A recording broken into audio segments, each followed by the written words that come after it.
Nagkasa ng Information Service Caravan ang Department of Labor and Employment o DOLE sa 4 na probinsya sa Region 12 na layong palakasin ang kampanya laban sa child labor.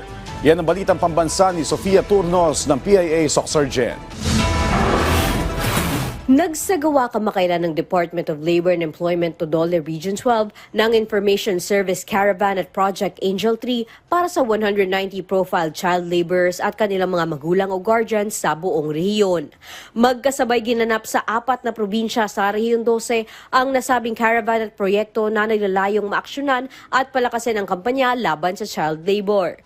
Ayon kay DOLE 12 Assistant Regional Director Fatima Bataga, bukod sa diskusyon tungkol sa Republic Act 9231 o Anti-Child Labor Law, ILO Convention No. 190 at pagbibigay kaalaman tungkol sa child protection and labor laws, ang mga benepisyaryo ay nakatanggap ng libreng dental at medical checkups, gupit, livelihood at serbisyo mula sa iba't ibang national line agencies.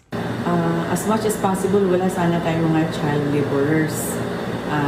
To inform also the parents and the community of the importance of having their children na nasa school, naglalaro. Yun yung mga isa sa mga or iilan sa kanilang mga karapatan.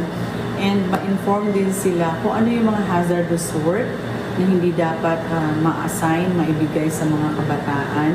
Ang Project Angel 3 ay gaganapin kada quarter sa buong rehiyon kung saan ang DOLE Rehiyon 12 kasama ang iba't ibang pambansang ahensya ay magbibigay ng iba't ibang serbisyo mula sa TESDA, SSS, PhilHealth, PSA at DSWD para sa child laborers ng Rehiyon 12.